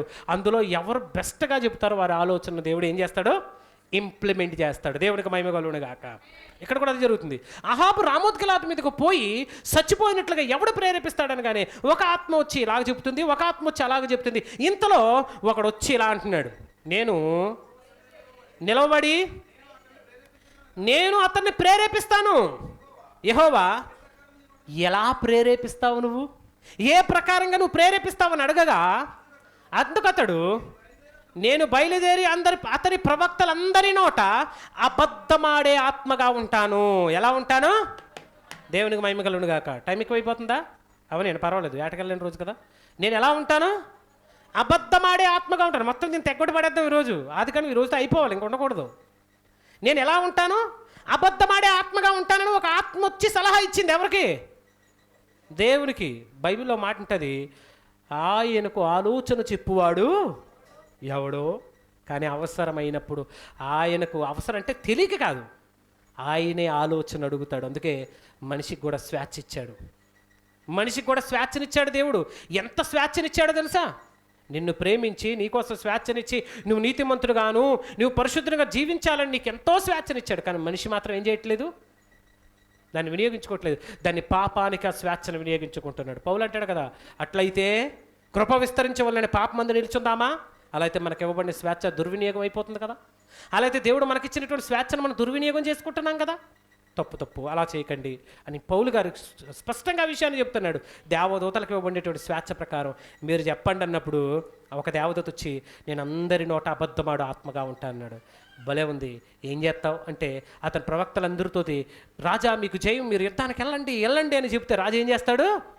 వెళ్ళిపోతాడు. కాబట్టి అందరితో అబద్ధం ఆడతానంటే ఇదేదో బాగుంది, వెళ్ళి పని చేయన్నాడు. ఇప్పుడు ఆలోచన చేసింది ఎంతమంది? మేము, అంతేనా? ఆలోచన చేసింది ఎంతమంది? మనం ఇంప్లిమెంట్ చేసింది ఎంతమంది? ఒక్కరే. ఇంతకీ ఆలోచన ఎవరిది? ఒక మనిషిని చంపడానికి పరలోకంలో మీటింగా? చీప్ కాలేదు? అప్పుడప్పుడు అనుకుంటారు, భూమి మీద ఉన్నటువంటి ఏ సిచ్యువేషన్ జరగాలన్నా పరలోకంలో మీటింగ్ ఖచ్చితంగా జరుగుద్ది. దేవునికి మహిమ కలుగుగాక. ఒక మంచి వ్యక్తి కానీ, ఒక చెడ్డ వ్యక్తి కానీ, ఒక ఇంపార్టెంట్ ఈవెంట్ జరగాలనుకున్నప్పుడు ఖచ్చితంగా పరలోకంలో ఏం జరుగుతుంది? సభ జరుగుద్ది అనడానికి ఎన్ని ఉదాహరణలు చూపించానో చూడండి, ఎన్ని ఎగ్జాంపుల్స్ చూపించానో చూడండి. ఇక్కడ అంటున్నటువంటి మాట చూడండి. ఆయన, నీవు అతన్ని ప్రేరేపించి జయము నొందెదవని నువ్వు పోయి ఆ ప్రకారమే చేయమని అతనికి సెలవిచ్చాను. అప్పుడు పోయి ఆ ప్రవక్తలందరి నోట అబద్ధమాడు ఆత్మగా ఉన్నప్పుడు మొత్తం అందరినీ పదండి రాజా మీకు జయమని మొత్తం అందరూ కలిపి అహాబుని ఏం చేశారు? యుద్ధానికి పంపించారు. ఆ యుద్ధంలో అహాబు బాణం చేత కొట్టబడ్డాడు. గురు చూడకయ్యే ఒక బాణం వచ్చి ఏం చేసింది? అహాబుకి తగిలింది. రక్తం కారినప్పుడు అతను రథాన్ని తీసుకొని వెళ్ళి ఆ సైన్యంలోంచి బయటికి వెళ్ళి తప్పించినప్పుడు ప్రియమైన వాళ్ళరా అహాబు చచ్చిపోతాడు. అహాబు యొక్క రథము మీద కారుతున్నటువంటి రక్తాన్ని ఆ చెరువు ఒడ్డున ఏటు ఒడ్డున కడుగుతున్నప్పుడు కుక్కలు వచ్చి ఆ రక్తాన్ని ఏం చేస్తాయి? ఇప్పుడు ఏలియా ప్రవక్త యొక్క ప్రవచనం ఏమైంది అంటే, కేవలం కుక్కలు నాకడానికి, అతని రక్తాన్ని కార్చడానికి ఎంత పెద్ద ప్రణాళిక జరిగిందండి. నరులను సృష్టించడానికి. ఇప్పుడు చెప్పండి, మన పోలిక చొప్పున మన స్వరూపమందు నరులను చేయదమంటే మళ్ళీ ఇప్పుడు కొత్త ప్రశ్న ఒకటి వచ్చింది. మీకు తెలుసా ఎంతమందికి వచ్చింది ఆ ప్రశ్న? దేవుడు అంటే ఓకేనండి, మన స్వరూపమందు మన పోలిక అన్నాడు. మరి దేవదూతలు కూడా మన స్వరూపం మన పోలికలో ఉన్నారా? ప్రశ్న రావాలి మనకి. ఉన్నారా దేవదూతలు? ఇప్పుడు ఆయన మాట్లాడుతుంది ఎవరు? అధికారులు, ప్రధానులు, శరాపులు, కెరూబులు కదా. మరి వీళ్ళు మన పోలికలో ఉన్నారంటే ఉన్నారు. ఇప్పుడు దేవదూతలు ఉన్నారనుకోండి, 6 రెక్కలు ఎక్స్ట్రా ఉన్నాయి. ఏమున్నాయి? తల ఉందా వాళ్ళకి? కళ్ళు ఉన్నాయా? ముక్కు నోరు ఉందా? చేతులు ఉన్నాయా? కాళ్ళు ఉన్నాయా? యెషయా-గ్రంథం చదవండి ఇప్పుడు 6వ అధ్యాయం. యెషయా-గ్రంథం 6వ అధ్యాయం. కెరూబులు శరాపుల గురించి చెప్తున్నా నేను, క్షమించండి. ఓకే. ఆయనకు పైగా శరాపులు నిలిచి ఉండిరి, ఒక్కొక్కరికి 6 రెక్కలు ఉండెను, ప్రతివాడు 2 రెక్కలతో ముఖమును కప్పుకుంటున్నారట. అంటే తలకాయ ఉందని కదా అర్థం, ముఖం ఉందని కదా అర్థం. కళ్ళు, ముక్కు, నోరు అన్నీ ఉన్నాయి అంటే ముక్కు ఉంటే గాలి పీల్చుకుంటున్నారా? అక్కడ ఉన్న గాలి ఆక్సిజనా హైడ్రోజనా? ఒకడు అడిగాడు ఈ ప్రశ్న. ముక్కుంటే అక్కడ ఉన్న గాలి ఆక్సిజనా హైడ్రోజనా హీలియమ్మా నియానా మిథేనా ఏ వాయువు చెప్పండి అన్నాడు. ఓరి నీ పిచ్చమొహమా. పోలిక కావాలి. ఇక్కడ ఏం కావాలి మనకి? పోలిక. అక్కడ గాలి పీల్చుకుంటున్నారు, నోరు ఉందంటే అన్నం తింటారా? నాలుగు ఉందంటే అమ్మని నవ్వులుతారా? పళ్ళు ఉన్నాయంటే? ఇది కాదు ప్రశ్న. మనకేమున్నాయో వాళ్ళకు కూడా అవే ఉంటాయి. వాళ్ళ ప్రతిరూపమే మనం, ఆయన ప్రతిరూపమే మనం. వాళ్ళకి మనకున్నటువంటి తేడా ఏంటంటే వాళ్ళ ఆత్మలు, మనం శరీరము. మరణించిన తర్వాత కూడా మనకు కూడా అలాగే ఉంటాం. అంటే రెక్కలు ఉంటాయని కాదు అక్కడ. వాళ్ళు 2తో ముఖాన్ని కప్పుకున్నారట. 2తో దేన్ని కప్పుకున్నారు? కాళ్ళు కప్పుకున్నారట. కాళ్ళు ఉన్నాయని కదా అర్థం. హలో, కాళ్ళతో కప్పుకున్నారంటే కాళ్ళు ఉన్నాయని కదా అర్థం. రెండింటితో ఎగురుతున్నారట. ఇప్పుడు వాళ్ళు ఏం చేస్తున్నారు? ఎగురుతూ పరిశుద్ధుడు పరిశుద్ధుడు పరిశుద్ధుడు పరిశుద్ధుడు పరిశుద్ధుడు అంటున్నారంటే నోరుందని కదా అర్థం. పక్కన పెట్టండి. ప్రకటన గ్రంథం 19వ అధ్యాయానికి వచ్చేయండి. ఇప్పుడు కొత్త నిబంధనకు వచ్చేద్దాం. ప్రకటన గ్రంథం 19వ అధ్యాయం. ఇప్పుడు కిందనున్నవారు శరాపులు, కెరూబులు ఉన్నారు కదా. వీళ్ళకి పైన హయ్యెస్ట్ క్యాడర్ ఎవరున్నారు? 24 పెద్దలు కదా. దేవుని తర్వాత హయ్యెస్ట్ క్యాడర్ ఎవరున్నారు? 24 పెద్దలు. 24 పెద్దల పరిస్థితి ఏంటో మనం చూద్దాం. 19వ అధ్యాయంలో మనం చూసినట్లయితే ప్రియమైన వారలారా, అంతటా బహుజనుల శబ్దం వంటి గొప్ప స్వరం పరలోకమందు ఇలాగూ చెప్పగా వింటిని, ప్రభువుని స్తుతించుడి, రక్షణ మహిమ ప్రభావము దేవునికే చెల్లును, ఆయన తీర్పుల సత్యములు న్యాయములై ఉన్నవి. తన వ్యభిచారముతో భూలోకమును చెరిపిన గొప్ప వేశ్యకు ఆయన తీర్పు తీర్చి తన దాసుల రక్తమును బట్టి వారికి ప్రతిదండన చేసిన మరి రెండవసారి ప్రభువుని స్తుతించుడి అనిరి. ఆ పట్టణపు పొగ యుగ యుగములు పైకి లేచుచున్నది. అప్పుడు 24 పెద్దలను 4 జీవులను సాగిలపడి ఆమేన్ అనిరి. దేవునికి మహిమ కలుగును గాక. ఎవరు వీళ్ళు? 24 పెద్దలను 4 జీవులు. 4 జీవులు ఎలా ఉన్నాయో వాటి రూపములేంటో మీరు యెహెజ్కేలు గ్రంథంలోకి వెళితే చూద్దాం. అందుకే పరలోకంలో దేని గురించి వివరించలేదు, 4 జీవుల గురించి మాత్రం చాలా జాగ్రత్త వివరించారు. వీటి స్వరూపం మనుషుని రూపము కాదు. గమనించాలి. పరలోకంలో ఉన్న ఎవరి గురించి వివరించలేదు, 4 జీవుల గురించి వివరించాడు. ఈ 4 జీవులు ఎలాంటి వారు? ఇదిగో జంతువుల ముఖములను పోలినవారు, మనుషుని ముఖం పోలినవారు, సింహం ముఖం పోలినవారు, సాధు జంతువుని ఆవు ముఖం దూడను పోలినటువంటి వారు. వాళ్ళ రూపం ఎలా ఉందో కూడా వివరించాడు. కానీ 24 పెద్దల గురించి ఏమీ లేదు. అక్కడ వారు కిరీటములు ధరించుకొని దేవుని సన్నిధిలో నిరంతరం కూర్చుండువారుగా మనం చూస్తాం. దేవునికి మహిమ కలుగును గాక. దీని గురించి కూడా ఆలోచించేద్దాం అప్కమింగ్ డేస్లో. ఆల్రెడీ 4 జీవుల గురించి చెప్పాను మీకు. 24 పెద్దల గురించి కూడా అప్కమింగ్ డేస్లో మనం చూద్దాం మరలా. దీని గురించి కూడా నేను మాట్లాడాను మీ ప్రకటన గ్రంథం వివరణలో. కొత్త నిబంధన ప్రకటన గ్రంథం వివరణలో మాట్లాడిస్తాను ఆల్రెడీ. ఇప్పుడు చూడండి ప్రియమైన వాళ్ళు, వీళ్ళు ఏం చేస్తున్నారట? సింహాసనాసీనుడకు దేవునికి నమస్కారం చేసిరి, మరియు మన దేవుని దాసులారా, ఆయనకు భయపడి వారులారా, కొద్దివారేమి గొప్పవారేమి మీరందరూ స్తుతినందుడు చెబుతూ ఒక గొప్ప స్వరం సింహాసనం ఎత్తు నుండి వచ్చును. అప్పుడు గొప్ప జనుల సమూహపు శబ్దం, విస్తారమైన జనుల శబ్దము, బలమైనటువంటి ఉరుముల శబ్దమును పోనిడ ఒక స్వరము, సర్వాధికారియకు ప్రభువు మన దేవుడు ఏలుచున్నాడు, ఆయన స్తుతినందునుగాక అని చెప్పినప్పుడు ప్రియమైన వారులారా, 24 పెద్దలు తమ కిరీటములు తీసి మోకరించి సాష్టాంగ నమస్కారం చేసి. కిరీటములు తీశారంటే అర్థం ఏంటి? తలకాయలు ఉన్నాయనే కదా. 24 పెద్దలకి తలకాయలు ఉన్నాయనే కదా. అంటే వాళ్ళ రూపం ఎలాంటిది? మోకరించారంటే మోకాళ్ళు ఉన్నాయనే కదా. సాష్టాంగ పడ్డారంటే మనలాగా దేహం ఉందనే కదా అర్థము. దేహం అంటే భౌతికమైన దాని గురించి చెప్పట్లా, ఆత్మ సంబంధంగా రూపం గురించి చెప్తున్నాను నేను. అంటే పరలోకంలో ఉన్నటువంటి దూతలు కానివ్వండి, 24 పెద్దలు కానివ్వండి, వాటి రూపము కూడా నరుని రూపమే, నరుని రూపమే. అందుకే గాబ్రియేలు కానివ్వండి, మికాయేలు కానివ్వండి, వాళ్ళు ఎదురైనప్పుడు కూడా, వాళ్ళు భూమి మీద కనిపించినప్పుడు కూడా ఏ రూపంలో కనిపించారు? మానవుని రూపంలోనే కనిపించారు. వారు ఆత్మ స్వభావం కలిగిన ఆత్మరూపులు. కానీ భూమి మీద ప్రత్యక్షమైనప్పుడు మాత్రం మరలా నరుని రూపంలోనే వాళ్ళు. అందుకే అబ్రహాము దగ్గరకు వచ్చినట్టు ఆ ముగ్గురిని గూర్చి కూడా బైబిల్ ఏమని రాయబడింది? ముగ్గురు మనుషులు అని రాయబడింది. దేవునికి మహిమ కలుగును గాక. ముగ్గురు మనుషుల్లో 2 దేవదూతలు సొదొమ గొమొర్రా వెళ్ళారు, ఒకరు యెహోవా. అబ్రహాము యెహోవా సన్నిధి నుండి మాట్లాడటం మనం చూస్తాం. ఇప్పుడు ఈ సందర్భాలన్నీ కూడా మీరు విన్న తర్వాత మీకు ఏమర్థం కావాలి? దేవుడు మన స్వరూపమందు మన పోలిక చొప్పున నరులను చేద్దామన్నటువంటి ఆయన తన స్వరూపమందు తన పోలిక చొప్పున నరుని చేసినప్పుడు తను ఎలా ఉంటాడో అలాగే చేయాలి ఇప్పుడు నరుణ్ణి. అంటే మనం ఎలా చేయాలని నిర్ణయించినప్పుడు మాత్రం 10 మందిని అడిగాడు. కానీ వచ్చేసరికి మాత్రం మరలా ఏం చేస్తున్నాడు? తన చిత్త ప్రకారం, తల ఆలోచన ప్రకారం వాళ్ళు ఏం చెప్పారు, ఎలా ఉంటే బాగుంటుంది, అలా ఉంటే బాగుంటుందని ఏదైతే చెప్పారో అలాగే చేస్తున్నారు. ఇంత మాత్రం కాదు ప్రియమైన వాళ్ళ, భూమి మీద అనదర్ బిగ్గెస్ట్ ఈవెంట్ ఏంటో తెలుసా? ధర్మశాస్త్రం నరులకు ఇవ్వడం. ఏంటది? ధర్మశాస్త్రాన్ని నరులకు ఇవ్వడం. అప్పటి వరకు భూమి మీద చట్టాలు లేవు, న్యాయ విధులు లేవు, కట్టడలు లేవు, నియమాలు నిబంధనలు లేదు. ఎవరైనా పెళ్లి చేసేసుకునేవాళ్ళు, ఎవరు ఎలాగైనా జీవించేవారు. పాపం అంటే తెలియదు, ఏది తెలియదు, నేరం అంటే తెలియదు, ఏమీ తెలియదు. అంటే వాళ్ళు చేస్తుంది నేరం అని తెలిస్తేనే కదా నేరం చేయకుండా ఉంటారు. అలాంటి సమయంలో దేవుని ఆలోచన సభ జరుగుతుంది. ఆ దేవుని ఆలోచన సభలో దేవుడు అడుగుతున్నాడు, నరులకు నేను ఒక చట్టం ఇద్దాం అనుకుంటున్నాను, ఆ చట్టంలో ఏమేమి ఉండాలో మీరు చెప్పండి. దేవుడు అడుగుతున్నాడు. చూపిస్తాను ఎబ్రిల్ రాసిన పత్రికలో. దేవుడు అడుగుతున్నాడు, నరులకు ఇవ్వబోతున్నటువంటి ధర్మశాస్త్రము, ఆ చట్టంలో ఏమేమి ఉండాలో చెప్పండి, స్వయంగా నా స్వహస్తముల చేత నేను రాసిస్తానన్నాడు. ఇచ్చాడు మోసేకు తన స్వహస్తముల చేత తన స్వహస్తముల చేత రాసి ఇచ్చిన ఆజ్ఞలు కలిగిన ఫలకలను మోషేకు దేవుడిస్తున్నట్లుగా మనం చూస్తాం. దేవునికి మహిమ కలుగునుగాక. కానీ ఏ ఆజ్ఞలు ఉండాలి, ఏముండాలి, 513 ఆజ్ఞలు ఉండాలని నిర్ణయించింది ఎవరు? పరలోకంలో ఉన్న దేవదూతలు. ఎవరు నిర్ణయించారు? 513 ఆజ్ఞలు ఉండాలి. ఈ ఆజ్ఞలన్నీ కూడా నరుడికి, ఇదిగో నరహత్య చేయకూడదు, వ్యభిచరించకూడదు, దొంగతనం చేయకూడదు, అబద్ధం ఆడకూడదు, ఈ ఆజ్ఞలన్నీ కూడా దేవదూతలు ఒక్కొక్క దేవదూత ఒక్కొక్క నియమాన్ని చెప్పినప్పుడు అవన్నీ కూడా ఒక చోటకి చేర్చి ఒక గ్రంథంగా మార్చి ధర్మశాస్త్ర గ్రంథంగా దేవుడు ఏం చేశాడు? దాన్ని మనుషులకు అప్పగించాడు. ఒకసారి చూద్దాం మా ప్రియమైన వారలారా, ఒకసారి చూద్దాము. హెబ్రీయులకు రాసిన పత్రిక 2వ అధ్యాయము 2వ వచనాన్ని చూద్దాం. 2వ అధ్యాయము 2వ వచనం.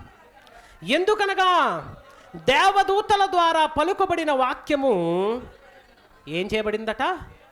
దేవదూతలు పలికిన వాక్యాన్ని దేవుడు ఏం చేశాడు? స్థిరపరిచాడు, ముద్ర వేశాడు. అదే వాక్యాన్ని నరులకిచ్చాడు. అంత మాత్రమే కాదు, పరలోకంలో ఏ ఆజ్ఞలు ఉండాలి అంటే భూమి మీద నరులకు ఏమేమి ఆజ్ఞలు ఇవ్వాలి, ప్రతి దానిని కూడా ఆయన ఏం చేశాడండి? తీర్మానిస్తున్నట్లుగా, నిర్ణయిస్తున్నట్లుగా మనం చూస్తాం ప్రియమైన వారలారా. అంటే ఎక్కడ ఏమి ఉండాలో, ఎక్కడ ఏమి మాట్లాడాలో ప్రతి దానిని కూడా ఆయన ఏం చేస్తున్నాడు? తీర్మానించి నిర్ణయిస్తూ ఉన్నాడు. దేవునికి మహిమ కలుగునుగాక. అలాంటి పరిస్థితుల్లో ప్రియమైన వారలారా, ఇది మాత్రమే కాదు, చూద్దాం ఒక్కసారి. దానియేలు గ్రంథం 4వ అధ్యాయం 17వ వచనాన్ని కూడా చూడండి. దానియేలు గ్రంథం 4వ అధ్యాయం 17వ వచనం. ఈ ఆజ్ఞ జాగరూకులకు దేవదూతల ప్రకటనను అనుసరించి జరుగును. ఈ ఆజ్ఞ దేవుని ఆలోచన సభలో జాగరూకులకు దేవదూతలు కొంతమంది ఉంటారంటే జాగ్రత్తలు చెప్పేటువంటి దేవదూతలు. ఎవరు వీరు? ఈ దేవదూతలు ఎవరు? జాగ్రత్తలు చెప్పేటువంటి దేవదూతలు. మనిషికి 2 కాళ్ళు, 2 చేతులు, 1 ముక్కు, 2 కళ్ళు, 2 చెవులు, 1 తలకాయ ఉండాలని నిర్ణయించింది ఎవరు? జాగరూకులైనటువంటి దేవదూతలు. ప్రతిదాన్ని నిర్ణయిస్తారు. దేవునికి ఒక ఆలోచన వస్తుంది, ఇలా ఉంటే బాగుంటుంది అనుకుంటున్నాను. కళ్ళు ఎక్కడ పెట్టాలో మీరు చెప్పండి, చెవులు ఎక్కడ పెట్టాలో మీరు చెప్పండి, నోరు ఎక్కడ పెట్టాలో మీరు చెప్పండి, ఏ అవయవం ఎలా ఉండాలో మీరు చెప్పండి అని చెప్పినప్పుడు ఈ జాగరూకులైనటువంటి ప్రతి దానిని కూడా దేవదూతలు ఏం చేస్తారండి? నిర్ణయిస్తారు. అక్కడ అంటున్నాడు చూడండి, ఈ ఆజ్ఞ జాగరూకులకు దేవదూతల ప్రకటన అనుసరించి జరుగును. నిర్ణయమైన పరిశుద్ధుల ప్రకటన అనుసరించి. పరలోకంలో ఎవరున్నారు? పరిశుద్ధులు. ఈ పరిశుద్ధులైన ప్రకటన వాళ్ళు ఏదైతే ప్రకటిస్తారో దానిని అనుసరించే ఈ భూమి మీద సంభవిస్తుంది. ఎలా సంభవిస్తుంది? మహోన్నతుడగు దేవుడు మానవుల రాజ్యం పైన అధికారి అయి ఉండి తాను ఎవరికి అనుగ్రహింప నిశ్చయించునో వారికి అనుగ్రహించుననియు, ఆయా రాజ్యముల పైన అత్యల్ప మనుషులను ఆయన నియమించుననియు మనుషులందరూ తెలుసుకున్నట్లు ఇలా జరుగును. అంటే మన భారతదేశం నరేంద్ర మోడీ మరలా 3వ సారి రావాలని ఎవరు నిర్ణయించారు? పరలోకంలో జాగరూకులకు దేవతలు. ఈసారి కూడా నరేంద్ర మోడీ వస్తేనే ప్రభువా, ఇదిగో క్రైస్తవులు ఇంకా చాలామంది ఫిల్టర్ అయిపోతారు. ఏమైపోతారు? దొంగలందరూ ఏమైపోతారు? ఫిల్టర్ అయిపోతారు. కాబట్టి మళ్ళీ ఈసారి కూడా అతన్నే నిలబడదామని అన్నప్పుడు సరే అయితే దగ్గరుండి నరేంద్ర మోడీని మీరు ఏం చేయండి? గెలిపించేయండి. మరి ఆంధ్రాలో ఏం చేద్దాం ప్రభువా? అందరూ క్రైస్తవులందరూ జగను జగను జగను అంటున్నారు. ఏం చేద్దాం? జగన్ పక్కన పెట్టి ఏదో విధంగా మాయ చేసైనా సరే ఏం చేయాలి? ఇప్పుడు చంద్రన్నను గెలిపించేయండి. ఎవరు నిర్ణయించారు? జాగరూకులైనటువంటి దేవదూతల భూమి మీద ఎవరికి రాజ్యం ఇవ్వాలో ఆయన నిర్ణయించాడు. అందుకే అరే మేము జగనన్నకేసామే, మేము జగనన్నకేసామే, మేము జగనన్నకేసామే, మరి జగన్ ఎందుకు వెళ్ళలేదు? అక్కడ మొత్తం తిప్పిపడేసాడు అంతే. మనుషుల హృదయాలను, మనుషుల మనసులను జస్ట్ ఓటేసే ముందు ఆ నొక్కే స్విచ్ని, పై స్విచ్ని కాస్త తీసుకొచ్చి కింద స్విచ్ నొక్కేలా చేశాడు. అంతే, అయిపోయింది, ఫినిష్. ఎవరు గెలిచారు ఇప్పుడు? జై చంద్రన్న. అయిపోయింది. అంటే ఈ నిర్ణయం ఎక్కడ జరుగుతుంది ఇప్పుడు? పరలోకంలో. అంటే తెల్లగడ్డం చంద్రబాబు నాయుడు గారి గురించి కూడా పరలోకంలో సభ జరుగుతుందంటే జరుగుద్ది. ఎందుకంటే 5 కోట్ల మంది భవిష్యత్తు ఆయన చేతిలో ఉంది. దేవునికి మహిమ కలుగును గాక. అర్థమైందా మీకు? అర్థమవుతుందా మీకు? ఏం జరగాలన్నా, భూమి మీద ఏ ఈవెంట్ జరగాలన్నా పరలోకంలో ఉన్నటువంటి దేవుడు దాన్ని ఏం చేస్తున్నాడు? అందుకే నరుని చేసినప్పుడు కానీ, నరుని చంపాలని జలప్రళయం రప్పించినప్పుడు కానీ, నరుల భాషలను తారుమారు చేసినప్పుడు కానీ, మరలా సుధమ గుమ్మర్రాల మీద అగ్ని ప్రళయాన్ని కురిపించినప్పుడు కానీ సమూహంతోనే వస్తాడు. అందుకే ప్రభు వచ్చినప్పుడు ఉట్టిగా రాడైనా. ఎలా వస్తాడైనా? సమూహాలతో. ఎలా వస్తాడైనా? సమూహముతో, పరిశుద్ధుల సమూహంతో. 2వ రాకట్లో కూడా ఎలా రాబోతున్నాడు ఆయన? కోటాను కోట్ల దేవదూతల సమూహంతో ప్రభువు రాబోతున్నాడు. సింగిల్ మ్యాన్ కాదు ఆయన, సింగిల్గా వచ్చాడు. తన వచ్చాడంటే చాలు తన సైన్యం అంతా కూడా. ప్రధానమంత్రి వస్తే ఏం చేస్తారండి? ప్రధానమంత్రితో పాటుగా హోమ్ మినిస్టరు, ఫైనాన్స్ మినిస్టర్ వీళ్ళందరూ కూడా ఏం చేస్తారు? తోకల్లాగా వెళ్తూనే ఉంటారు. ఫారిన్ అఫైర్ మినిస్టర్ అందరూ వెళ్తూనే ఉంటారు. ఎందుకు? అధికారి వచ్చినప్పుడు తప్పదు. మరి ఇప్పుడు ప్రధానమంత్రి మన ఒరిస్సాకు వచ్చారనుకోండి, ఒరిస్సాలో వెంటనే ఏం చేయాలి? ఇప్పుడు ఒరిస్సా ముఖ్యమంత్రి గారు, ఒరిస్సాకు సంబంధించినటువంటి మినిస్టర్స్ అందరూ వెళ్ళి ఎయిర్పోర్ట్లో చేతులు కట్టుకొని వెల్కమ్ చెప్పాలి. అంటే యేసుక్రీస్తు వారు వస్తున్నప్పుడు యేసుక్రీస్తు వారితో పాటుగా అధికారులు, ప్రధానులు వీళ్ళందరూ కూడా వస్తారు, వెళతారు. ఆయన ఎక్కడికి ఏ నిర్ణయం తీసుకోవాలనుకున్నా అవన్నీ కూడా జరిగిస్తాడు. అందుకే మేము అనేటువంటి పదాలను వాడాడు. ఇది మీకు అర్థం కాకపోతే మీ కర్మ. బైబిల్లో ఇంకా లోతుల్లోకి వెళ్ళి ఒక్కసారి మోకరించి, ప్రభువా ఇంకా కొన్ని విషయాలు నాకు అర్థం కావాలని మీరు మోకరించి ప్రార్థించినప్పుడు దేవుడు అనేకమైనటువంటి అద్భుతమైనటువంటి విషయాలను మీకు తెలియజేస్తాడు. కొన్ని విషయాలు రెఫరెన్స్ చూపించుకుంటాను, మీకు మాటలతో చెప్పాను, ఎందుకంటే మీకు తెలిసిన సందర్భాలు కాబట్టి. మీరు మరి ఇంటికి వెళ్ళిన తర్వాత మీరు చదువుకోండి, మరి దీన్ని బాగా పరిశీలించి దేవుడు ఒక్కడే మనం అన్న ప్రతి చోట కూడా దేవుని ఆలోచన సభలో ఆయన మాట్లాడుతున్నాడు అన్న సంగతిని మనము గుర్తుపెట్టుకొని మనం బైబిల్ చదివితే ఆ దేవుని యొక్క గొప్పతనం మనం అర్థం చేసుకోగలం. ప్రభు అట్టి కృపాధన్యత మనందరికీ కూడా అనుగ్రహించునుగాక. ఆమేన్. చిన్న ప్రార్థన చేసుకుందాం. మహోన్నతుడైన దేవా, నీ నామానికి వందనాలు.